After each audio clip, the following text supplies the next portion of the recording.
Olá pessoal, mais uma vez vamos nos reunirmos para falar um pouco sobre liderança e motivação empresariais. Qual o conceito, qual a importância disso dentro da administração, como deve ser desenvolvido, esses tópicos que nós precisamos conhecer um pouco mais e colocarmos em prática.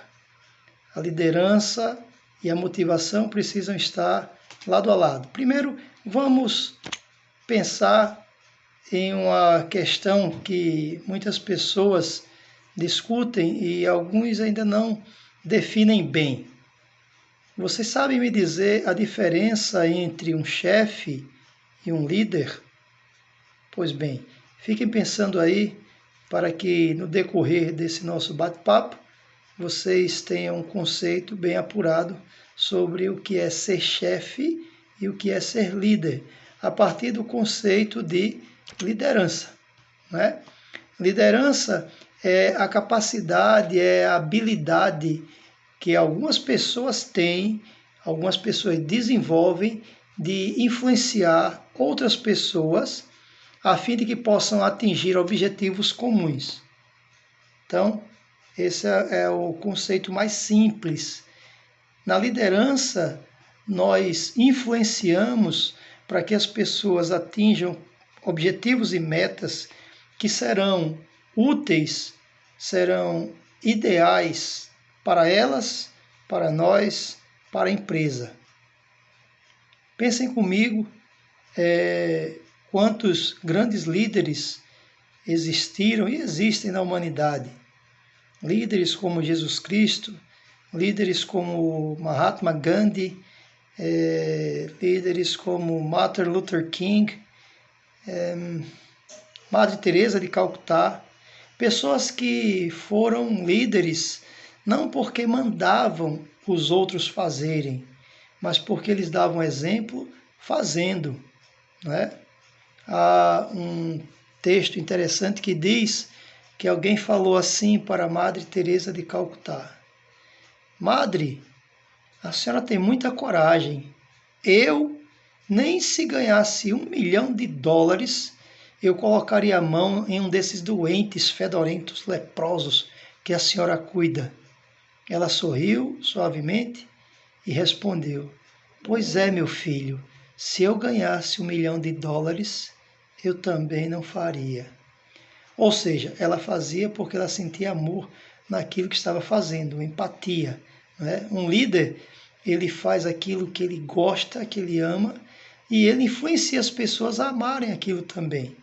O pacifismo de Gandhi, a mudança de vida pessoal, espiritual, intelectual, psicológica, através de Jesus Cristo. Martin Luther King também com seu ideal de igualdade, não é? I had a dream. In my dream, there are not black or white. Então, o sonho que eu tive não haviam negros e nem brancos. There only on being human. Haviam apenas seres humanos. Então, o sonho de que todos fossem iguais. Não na cor, não era isso que Luther King queria dizer, mas no trato das pessoas. Não tratar alguém por ela ser mais clara ou mais escura, por ela ser homem ou por ser mulher, por ela ser hétero ou ser homo, não. No trato das pessoas. I had a dream. Eu tinha um sonho, ou eu tive um sonho. Né? A motivação é o conjunto de fatores internos e ou externos que nos capacita a seguirmos em frente. Motivação vem de um verbo latino motivare, que significa exatamente isso, andar para frente ou impulsionar para frente. Então, toda motivação tem que nos impulsionar. Temos que ter um motivo, uma razão para levantarmos, simplesmente. Há pessoas que perderam essa motivação por N motivos, N circunstâncias. Veio a depressão, veio a ansiedade, e aí perdeu-se o gosto de viver, o prazer de viver, perdeu-se o valor pela vida, e a pessoa se tranca no quarto, e nem toma banho, nem fala com ninguém mais, só pensa em morrer, e alguns até, infelizmente, chegam a fazer isso, cometer o suicídio, né? Porque, na realidade, o sentido da vida que ela tinha não existe mais, portanto, não há mais motivação. A motivação acabou.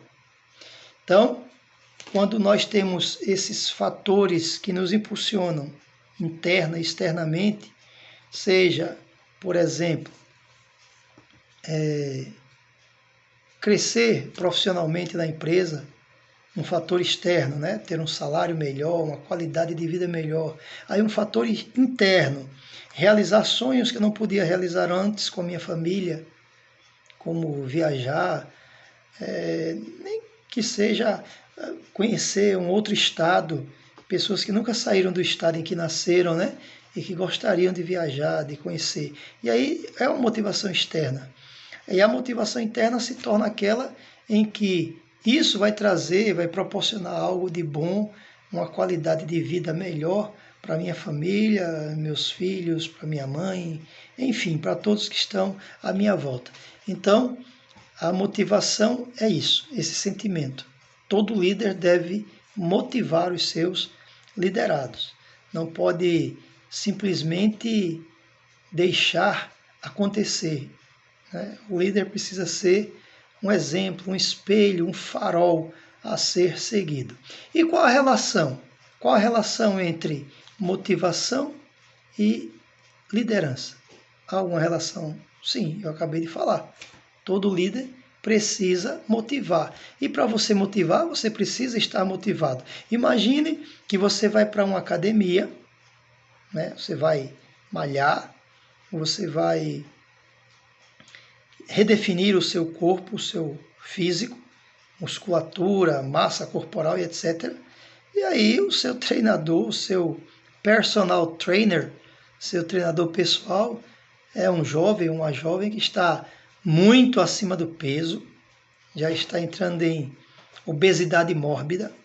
Esse seu personal trainer já tem problemas de diabetes, pressão alta, mal consegue subir a escada. Você vai olhar para ele e dizer: caramba, é essa pessoa que vai me ajudar a melhorar o meu físico?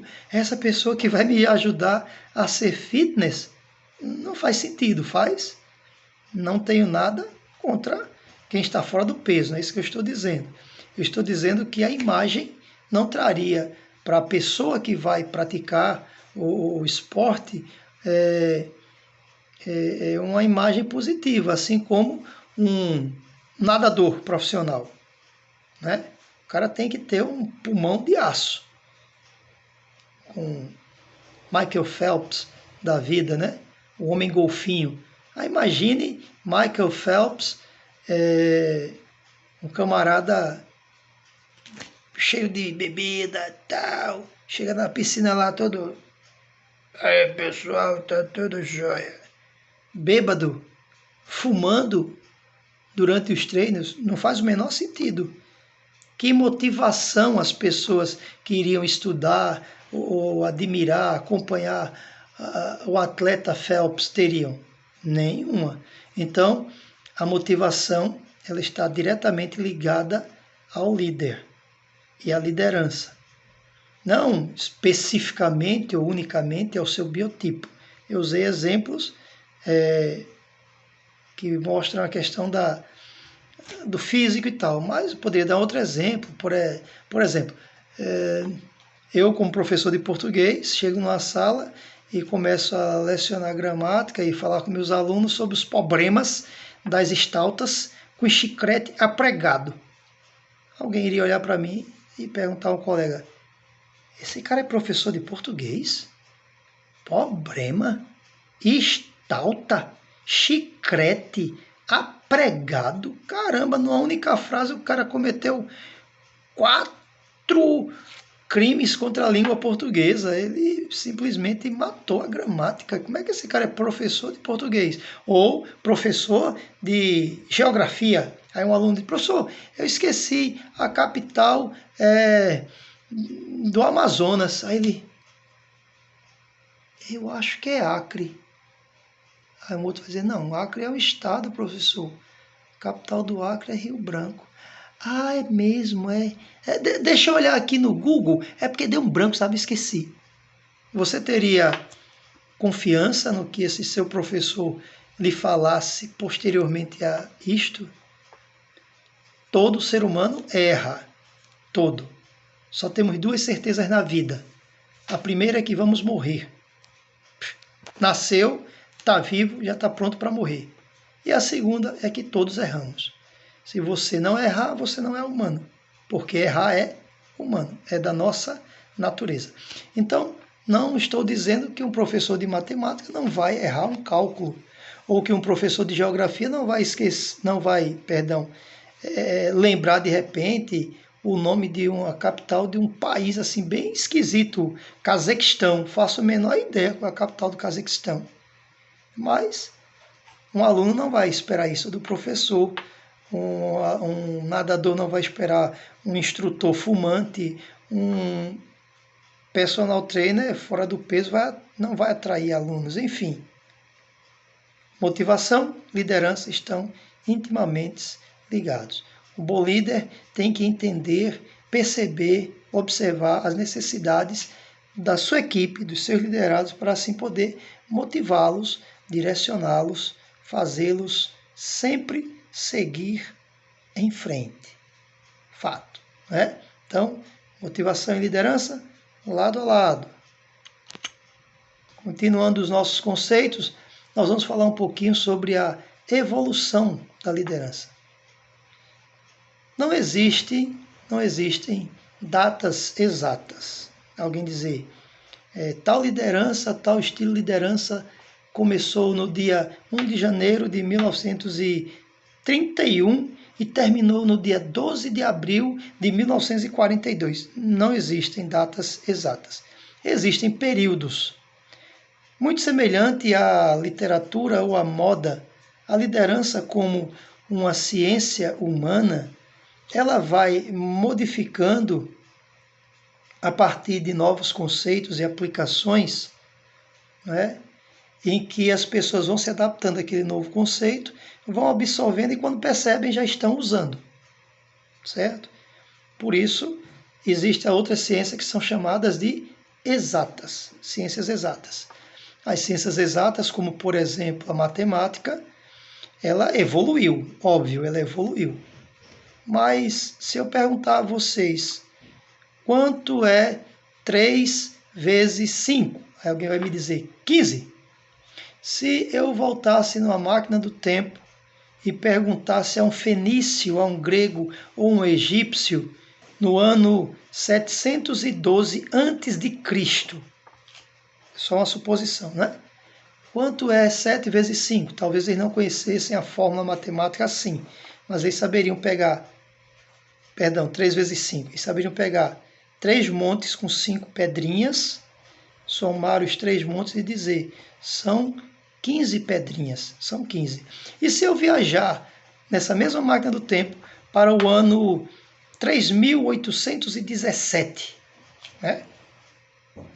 1600, sei quantos anos lá na frente, e perguntar a maior inteligência artificial que esteja dominando o planeta, se esse ano chegar, ela iria me responder a mesma coisa. 3 vezes 5 é igual a 5 vezes 3, que é igual a 20 menos 5, que é igual a 100 menos 85. É 15. Portanto, chamamos de ciência exata porque ela não mudou e nem vai mudar.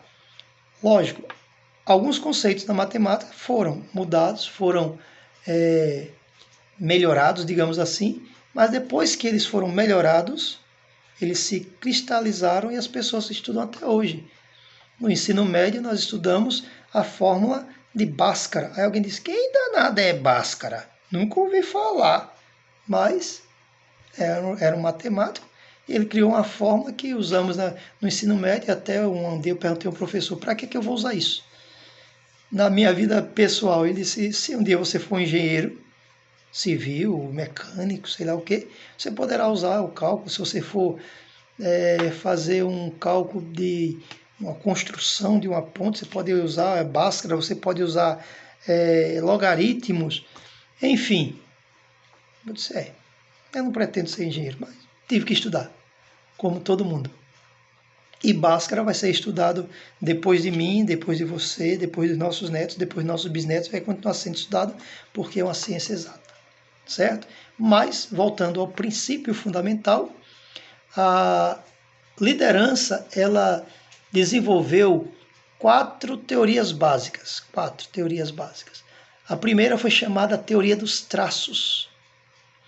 Ela surgiu mais ou menos no início dos anos 30, de 1930, e ela foi próximo do final da década de 40, certo?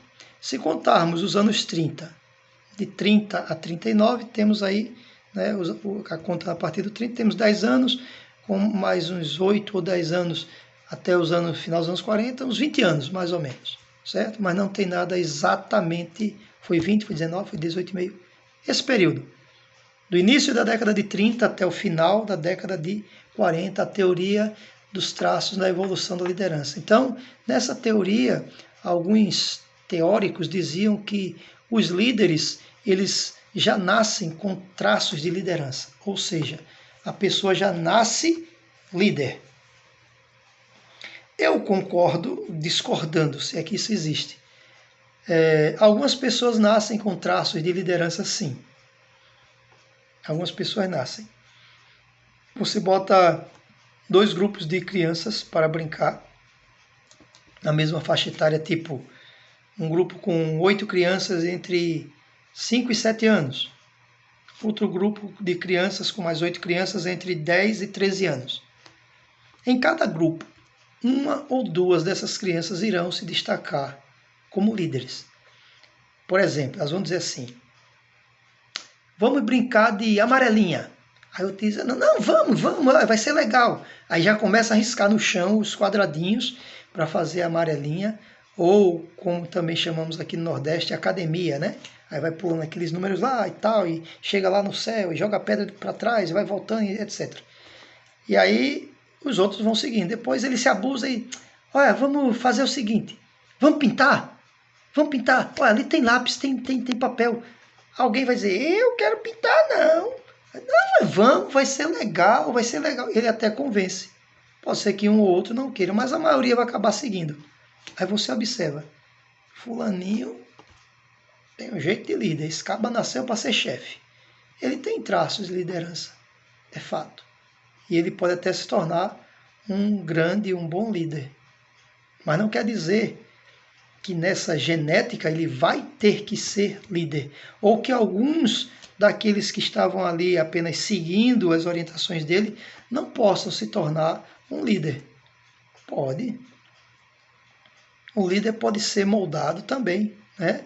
Mas na teoria dos traços, os teóricos diziam, líderes já nascem feitos. Já é genético e tal, não tem como brigar com a natureza. Aí, às vezes, o cara não viveu o tempo suficiente para se decepcionar. E, poxa, fulaninho tinha tudo para ser alguém na vida, aquele líder, e o cara... Eu lembrei rapidamente de uma história que eu assisti no Instagram, em que uma juíza, recebendo um réu para lhe dar o veredito, ela olhou para ele, olhou a ficha dele, aí disse assim, você é fulano de tal, não é? Aí ele disse, sim, meritíssima, é o que está escrito aí. Ela disse, sim, mas eu estou conferindo aqui porque eu conheci você. Aí ele arregalou os olhos. Ele estava sendo preso por assalto e tráfico. Como é que ele conhecia aquela juíza? Ela disse, na escola, lá atrás, no ensino fundamental e médio, que não é assim como os americanos chamam, mas, né, fundamental e high school dá a mesma ideia para nós. Você era um cara que os meninos na sala, algumas meninas seguiam suas ideias, você era aquele cara que quando você falava, as pessoas diziam, poxa, fulano sabe. E aí seguiam. Eu era mais recatada, mais no meu canto, mais tímida, e vocês não me davam muita bola, né? Vocês não estavam nem aí para mim. Mas beleza, eu segui a vida, nós terminamos o ensino médio, eu fiz faculdade, perdemos o contato. Nós não éramos de fato assim amigos, tal, mas eu lembro de você. Em alguns momentos você até me inspirou. Ela dizendo a ele. Nesse momento, o jovem, com mais ou menos a mesma idade que a juíza, diferença de 1 ou 2 anos, ele começou a chorar. Quando ela disse o nome dela, eu sou a juíza meritíssima fulana de tal. Ele foi buscar na memória e começou a lembrar daquela jovem recatada, tímida, no canto da sala, com um óculos talvez fundo de garrafa. E ele disse, caramba, é a senhora? Ela disse, sou eu, fulana. Eu não esperava de muita gente, muita coisa, mas de você eu esperava. Eu nunca esperaria estar aqui nessa posição para dar a você um veredito, uma sentença. Eu queria estar aqui tendo você como meu colega de trabalho. E aí foi que ele desabou em choro. Ela continuou dizendo, olha, não vou julgá-lo humanamente, estou lhe julgando como juíza porque é a minha função, é o meu cargo. Mas eu vou lhe dizer uma coisa, eu vou guardar na minha agenda a data que você vai sair do presídio. Eu sei exatamente a data que você vai sair. E quando você sair, eu vou estar lá para lhe receber, para dizer a você que você merece uma segunda chance e que eu quero ajudar você para você abraçar essa segunda chance. Mas hoje, meu veredito é tal, de acordo com o júri, mas eu vou esperar os anos passarem e eu vou receber você, pode acreditar em mim. Ele saiu do tribunal chorando feito uma criança. Então, a teoria dos traços de que líderes já nascem líderes, aquela aluna não tinha nada para ser uma juíza. E ele tinha tudo para ser um grande empresário. Mas as coisas, no percurso da vida, mudaram a situação. Totalmente. Totalmente. E aí surgiu, final dos anos 40, já início dos anos 50, até final dos anos 60, a teoria comportamental. É aí onde entra a psicologia do comportamento no trabalho. Uma disciplina que eu também ministro.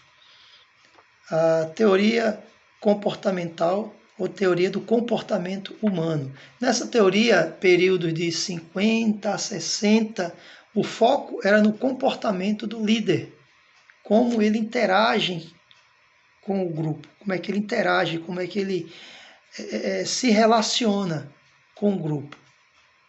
Nessa teoria, observam se o líder ele é um indivíduo sanguíneo, se ele é um indivíduo fleumático e outros traços comportamentais que você olha para a pessoa e diz, fulano é explosivo. Tecnicamente ele é fleumático. Fulano é sanguíneo, é aquele camarada que ele aguenta, mas quando ele se espalha, é difícil juntar. Então, alguns comportamentos são esperados nos líderes e outros são esperados que não se desenvolvam, né?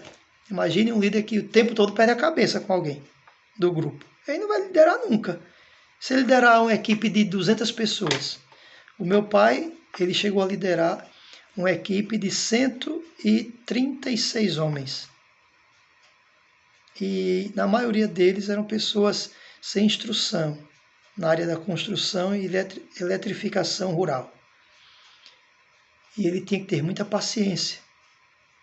E meu pai, no trabalho dele, ele era muito paciente. E em casa também. Ele era uma pessoa paciente. Ele não explodia facilmente. Tinha que cutucar muito para ele explodir. E aí eu, uma vez, estava com ele em uma construção eu fiquei observando algumas pessoas que vinham de cidades do interior para trabalhar na empresa que ele administrava junto com os engenheiros. Ele era técnico, eletrotécnico, e lá ele trabalhava também como uma espécie de mestre de obras, né? Ele acompanhava a construção e depois ele fazia a planta elétrica. E eu ficava observando. Um rapaz que chegou e eu lembro que o apelido dele era Mão de Gigante, porque o nome já diz tudo, o camarada era grandão. Ele era esquentado, explosivo. E esse rapaz, ele tinha vindo de um interior, bem no interior do Rio Grande do Norte, eu sou de Natal. E um dia, meu pai conquistou esse homem, já era um homem adulto, né? Com uma coisa bem simples. Tirou ele de uma escala de trabalho, um determinado dia, deixou o subchefe na subestação e levou aquele homem à praia. Ele nunca tinha visto o mar. Ele nunca tinha visto o mar. Ele ficou deslumbrado e, como uma criança, ele adotou meu pai. Ele almoçou na minha casa, ele foi várias vezes, ele tratava a minha mãe com um carinho tremendo. E, mesmo ele sendo grandão, gigantão, quando meu pai falava com ele, parecia que era um menino. Tá certo, chefe? Sim, chefe. Pode contar comigo, chefe. Ele não explodia. Conseguiu controlar porque deu a ele uma atenção que ele nunca tinha tido. Ninguém nunca se propôs, no tempo que ele estava lá, levar ele para conhecer o mar. Que para mim e para você pode ser algo tão banal, né? E para ele foi uma coisa assim maravilhosa. Foi um presente de Natal, em Natal, no Rio Grande do Norte. A terceira teoria é a teoria das contingências, ou teoria contingencial. E o que essa teoria diz? Ela diz que não existe um estilo próprio. Não existe um estilo próprio para se aplicar. Toda teoria pode ser adaptada. Toda teoria pode e deve ser adaptada de acordo com a necessidade e o contexto. Então, na teoria contingencial ou contingenciais, teorias contingenciais, o líder vai ter que se adaptar a aquele momento. Se ele vai tratar a partir do comportamento, se ele vai observar as características inatas da sua equipe, enfim. A teoria contingencial ela vai se adaptar à necessidade. Nós vamos ver também sobre estilo de liderança, algo mais ou menos assim. E por último, as teorias modernas. As teorias modernas. Nós temos a liderança transformacional, que diz que se aquilo que um líder faz e prega não muda o comportamento dos seus liderados, é porque ele não está fazendo aquilo que ele prega. Certo? Ele está na regra da hipocrisia que diz: faça o que eu digo, mas não faça o que eu faço. Um líder transformacional, ele diz: faça o que eu digo, porque o que eu digo eu faço. Aí as pessoas sentem segurança e vão segui-lo de fato, em qualquer situação. Uma outra liderança dentro da modernidade é a liderança, servidora. Tem até um adágio que muita gente usa, mas nem todo mundo bota em prática. Mas é bonitinho usar, é bonitinho. Que diz assim: quem não vive para servir, não serve para viver. Bonita frase, que coisa profunda, maravilhosa. Porém, muita gente fala, mas é só daqui para cá. Daqui para cá não funciona, né? Quer ser servido, mas não serve a ninguém. Então nem serve para viver. Só está acumulando espaço, fazendo peso na terra e consumindo o nosso oxigênio. Infelizmente existe muita gente assim. A minha mãe, uma senhorinha de 80 anos, diz assim: são pessoas que ao nosso reino, tudo, ao vosso reino, nada.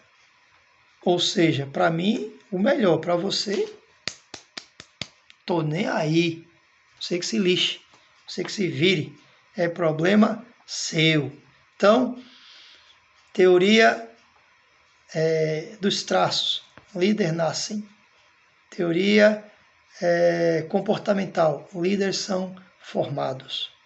Teoria contingencial, líderes se adaptam a todas as circunstâncias. E teoria moderna, que se divide em 3. Aqui transforma, aqui serve e, por último, não menos importante, a teoria coaching. Coaching. São aquelas pessoas, né, bem movimentadas e tal, que conseguem abarcar um público imenso, dar dicas maravilhosas de atuação, dinamismo, investimentos, etc. e tal. Ótimo, é bom que você conheça, que você siga um líder coaching, né? Coaching vem do inglês coach, que significa treinador, diferente de trainer, que também é treinador, mas não é a mesma coisa. O trainer é o treinador que treina fisicamente, por exemplo, o treinador de futebol, né? O trainer. O coach não é o treinador do futebol, especificamente. E pode ser, mas ele está mais para o dirigente, que direciona, né? O que dá o comando, a dica. Olha, faz assim que vai dar certo. Beleza? Segue aqui que vai ser legal. Então, o coach ele vai trabalhar também o emocional, né? Não adianta eu ser um coach assim, tipo, tudo bem, pessoal? Nós vamos falar sobre investimentos de bitcoins. Olha, compra R$2.000, R$100 de bitcoin todo dia, você vai ficar rico, beleza? Tchau, viu? Tchau. Que cara esquisito. Que coisa estranha. Né? Então, o coach não é assim, faz assim, cara, olha, isso aqui é tal. E ele vai movimentar plateias imensas e alguns darão certo, outros talvez não, mas a vida é assim, você aprende algo em um ritmo, eu aprendo de outro, você aplica de uma forma, eu aplico de outra e nós seguimos as nossas vidas em frente e sempre em frente. Então, temos aqui também os tipos e estilos de liderança que está muito ligado às teorias, né, aos traços, ao inatismo e etc. Temos 6 tipos ou estilos de liderança que são básicos, são essenciais. Temos a autocrática, e aí são 2 radicais gregos que se unem para formar essa palavra. Auto quer dizer próprio, de si, e krassos quer dizer governo. Então, um governo que é dirigido por mim, para mim e comigo. Se vocês não entenderam, no líder autocrático, só o que importa é a opinião dele. A sua. Mas, chefe, se não, tá bom assim, faz assim.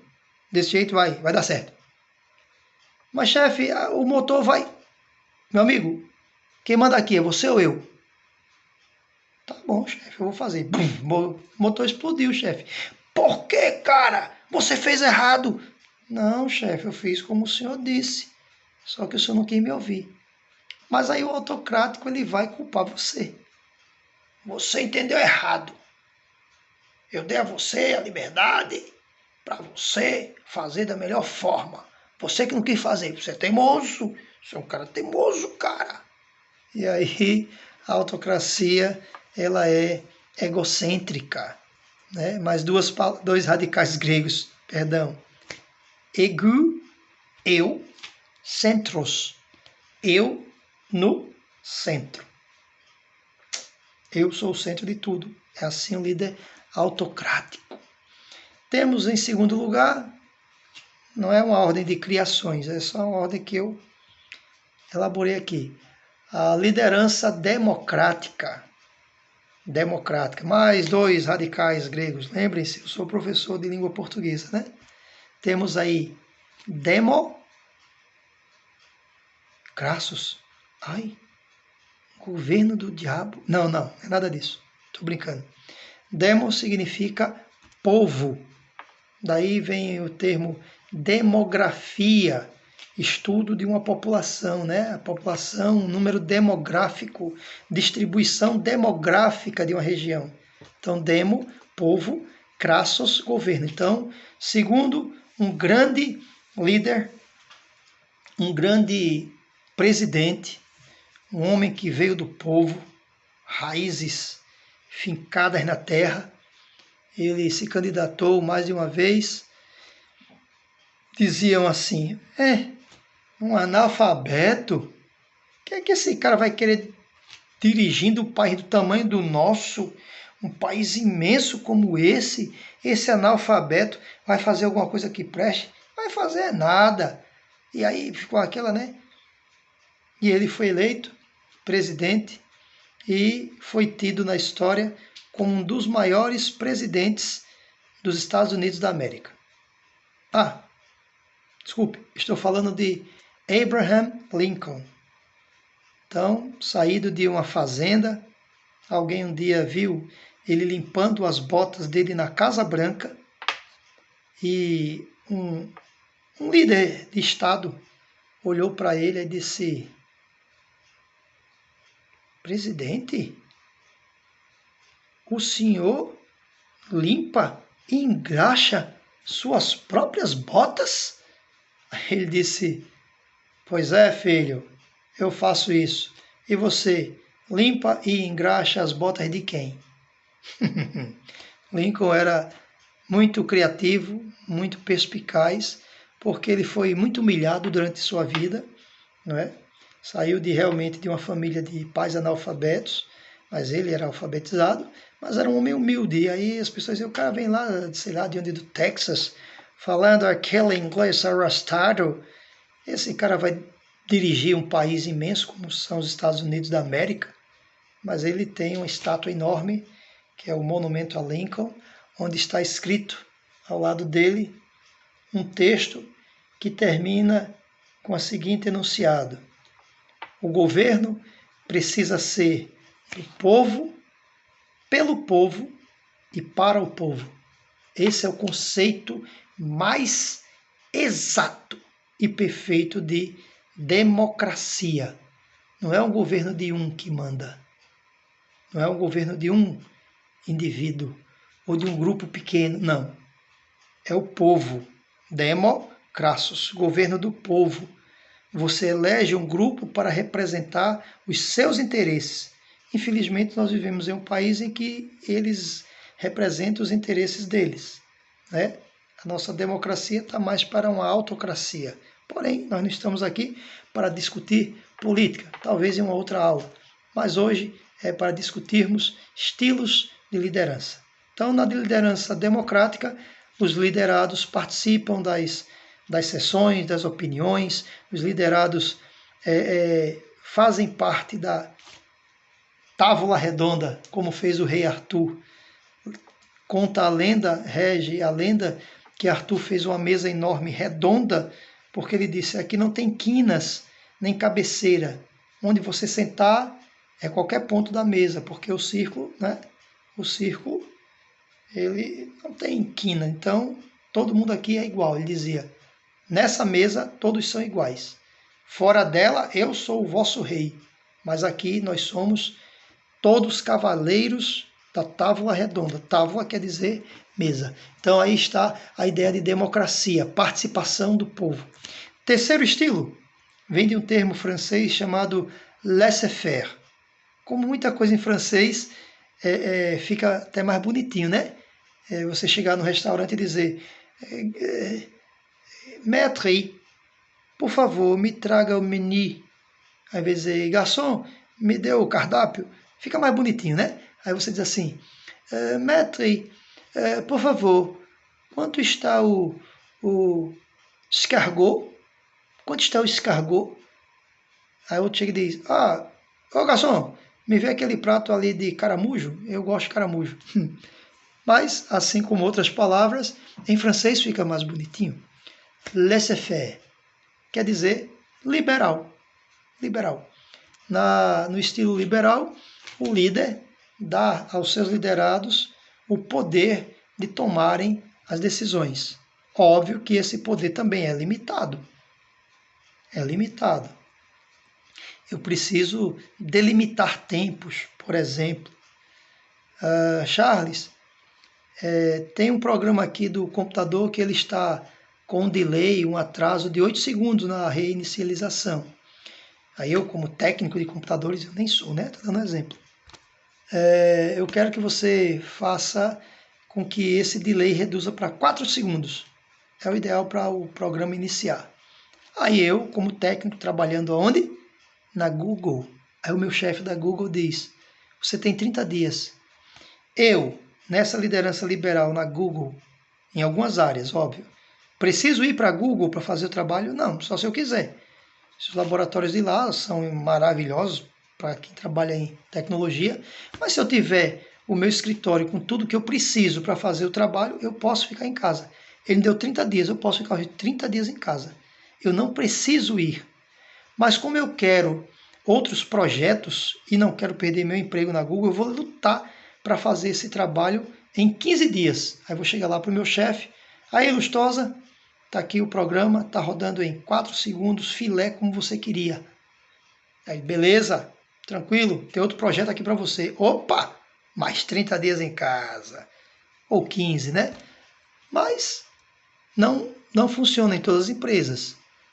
Primeiro, a equipe, os liderados precisam ser muito, mas muito maduros. Muito maduros. Aqui no Brasil, a maioria tem um ditado que diz assim, opa, o gato não tá, os ratos fazem a festa. Não é assim? O gato não tá, os ratos fazem a festa. Ou seja, se o chefe não tá olhando, a gente faz do nosso jeito. Infelizmente, nós temos essa cultura. A quarta é a transformacional. Lembram lá atrás, alguns minutos, a liderança transformacional é um estilo de líder. É aquele que faz com que as pessoas transformem o seu comportamento, o seu modo de ser, a partir do exemplo. Eu vou usar um texto bíblico, não estou pregando religião, apenas comportamento, tá certo? Ninguém entenda isso como religião. A sua religião ou a minha religião, não importa nesse momento para nós, não é sobre teologia que estamos discutindo. Mas há um texto bíblico que diz assim: ensina a criança no caminho em que deve andar, e quando crescer não se desviará dele. Alguém pode dizer, ei, está errado. Conheço muito cristão que não está mais na igreja, está na bagaceira, está igual a laranja em final de xepa na feira, mas porque não observaram a preposição. Não é ensinar a criança o caminho, é ensinar no caminho. O seu exemplo como pai, como líder, como mãe, como líder, como avô, como avó, etc e tal, como irmão, o seu exemplo de vida, ele fala muito mais alto do que as palavras que você grita no ouvido de alguém. Então, quando você ensina no caminho, você está caminhando lado a lado e ele vai vendo, observando o seu comportamento e vai dizer, opa, posso copiar isso de papai, porque isso aqui é bom. Posso fazer igual a mamãe, porque isso aqui é bom. Posso fazer que nem meu irmão mais velho, porque ele é o cara. Então, o seu exemplo não é ensinar o caminho. O caminho pode ser, tu vai para o Horto Dois Irmãos, pega o ônibus Cidade Universitária dos Irmãos, desce em tal lugar. Eu ensinei o caminho. Você pegou o ônibus. Se você pegar o caminho errado, é problema seu. O ônibus errado, problema seu. Se você cochilar no ônibus e passar da parada, também é problema seu. Eu ensinei o caminho. O caminho. Não, bicho, eu estou indo para lá. Eu vou pegar o ônibus e eu te mostro onde é a parada. Aí eu estou no caminho com você. Eu estou no mesmo ônibus. Estamos juntos. E aí a gente vai caminhar juntos. Ó, a tua parada é essa, eu vou descer uma parada antes, ou eu vou descer aqui, a tua é a próxima. Eu ensinei no caminho. Eu caminhei com você. Então, transformar é isso, é ensinar no caminho, é estar junto. Quinto, transacional, vem de transação. Essa aí é uma liderança mais baseada em recompensa e punições. Se você atingir a meta, aí você vai ganhar uma PL de tantos por cento no final do ano, a participação nos lucros.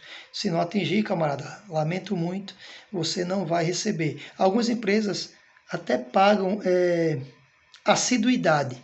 Se vocês não sabem, é o seguinte, se você, algumas empresas, né? Não vou dizer que todas fazem isso. Você trabalha numa empresa em que, se você passar 30 dias sem faltar nenhum dia, mesmo com atestado, nenhum dia, aí te dão um valor, um bônus. Eu vou dizer um exemplo assim, viu? Um número fictício. Aí você chegou 30 dias sem falta. Recebe teu salário mais, sei lá, R$300, R$500 para a tua feira. Aí, opa! Eu vou batalhar para os próximos 30 eu também não faltar. Eita, eu fui ao médico e trouxe um atestado.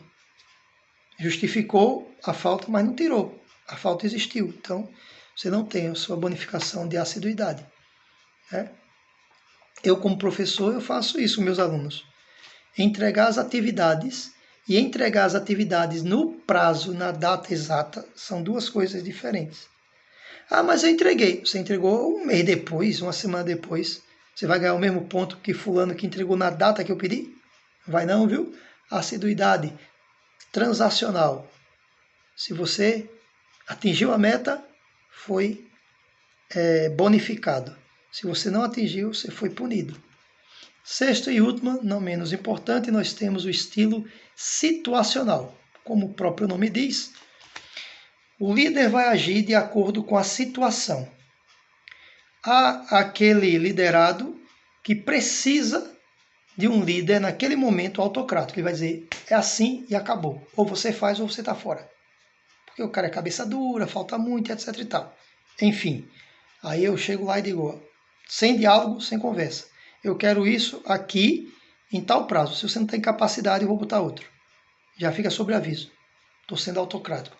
Aí tem um momento em que o meu grupo está muito legal, produtivo e tal. Nós tivemos um problema porque os portos lá fecharam e tal, não chegou o material para a gente. Não é culpa deles, situação. Eu digo, não, vamos sentar, vamos traçar uma nova meta, um novo plano para que ninguém perca o emprego. Ó, pessoal, eu vou ter que reduzir salários. Você estava ganhando 4 mil, vocês estavam ganhando 4 mil, mas eu vou ter que reduzir para 3. Ah, peraí, ou eu faço isso ou eu vou demitir a metade. E aí? Vocês querem perder 25% do salário durante esse período de situação econômica, ou vocês querem perder os 100%? Aí o cara vai coçar a cabeça, é melhor 3 mil do que nada, né, chefe? Exatamente. Então aí eu estou usando da transação, não porque eu quero, mas porque a circunstância está me obrigando, certo? Então, cada situação, o líder vai se adaptar a ela. Por último, não menos importante, nós temos os fundamentos da liderança empresarial. Então, temos 5 fundamentos básicos. Nós temos visão estratégica. Todo líder tem que ter visão daquilo que ele faz, daquilo que ele quer, dos objetivos e metas que ele deseja alcançar. E ele tem que traçar as estratégias para atingir essas metas. Certo? Não dá para fazer sem traçar um plano antes. Segundo, o líder precisa de uma comunicação eficaz. Já dizia Platão, eu sou responsável por aquilo que eu falo, mas não sou responsável pelo que você interpreta. Então, o que eu falo precisa ser claro, direto e objetivo para que você não tenha dúvida. Para você dizer, não, fulano disse assim, assim, assim, assim. Eu dizer, realmente, foi isso que eu disse. Assina embaixo. certo? Então a comunicação tem que ser clara, direta e eficaz. Não pode deixar dúvida, não pode deixar ti, ti, cri, cri, cri, cri. É assim, é? Não é? Não, isso não pode haver. Terceiro, relacionamento interpessoal.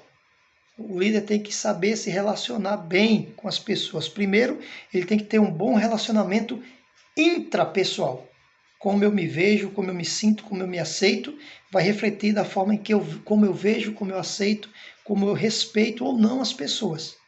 Não é? De repente alguém diz assim, mas a pessoa pode se ver diferente? Pode. Uma pessoa que desenvolve, por exemplo, bulimia e anorexia, ela está se vendo muito mais gorda, né, obesa, do que de fato ela é. Aí ela diz, não, eu estou muito gorda, não sei o que. Está pesando 50 quilos e está se vendo com 120.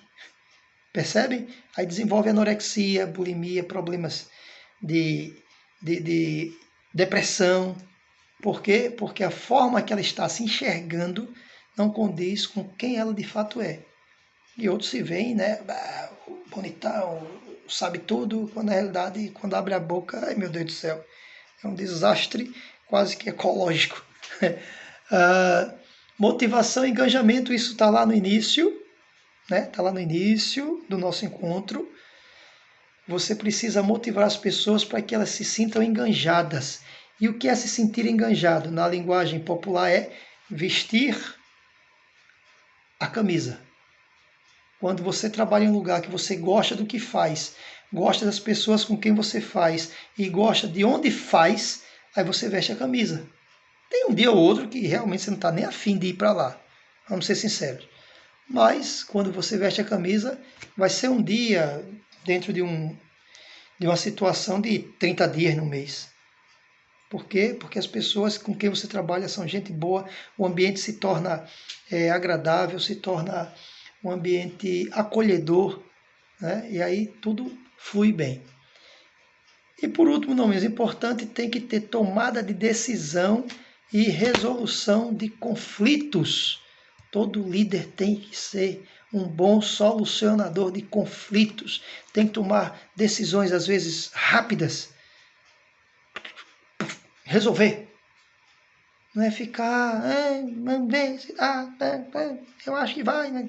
Não, faz assim, isso aqui ali, aquilo lá, aquele ali, o outro é ali, e puf, tá tudo certo.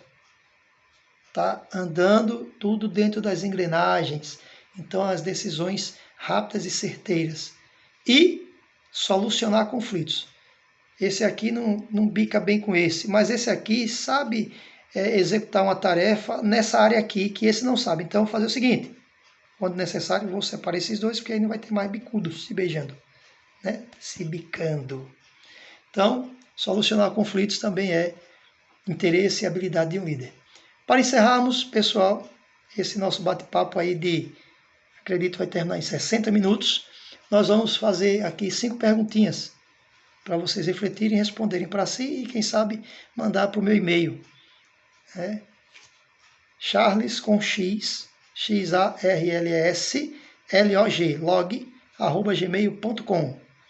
Primeiro, você pode agora dar um conceito para chefe e um outro para líder? O que é um chefe e o que é um líder? Espero que nesses 53 minutos você já tenha definido isso. Segundo, o que é motivação e por que é que nós necessitamos dela? Está lá no início também. Terceiro, qual a relação entre liderança e motivação? A segunda já ajuda na terceira e vice-versa. Dê um exemplo. Qual é a relação entre elas? Quarto, quais os tipos de liderança e qual o que você mais percebe nas empresas atualmente? Você olha para a empresa e diz, essa empresa tem uma liderança assim, essa tem uma liderança assada, qual é a que se destaca? E quinto, comente uma característica dos fundamentos da liderança. Comente uma, ok? Então, um prazer ter estado com vocês. Espero nos vermos em breve. Valeu, tudo de bom, fiquem com Deus e tenham uma ótima semana. Arrivederci.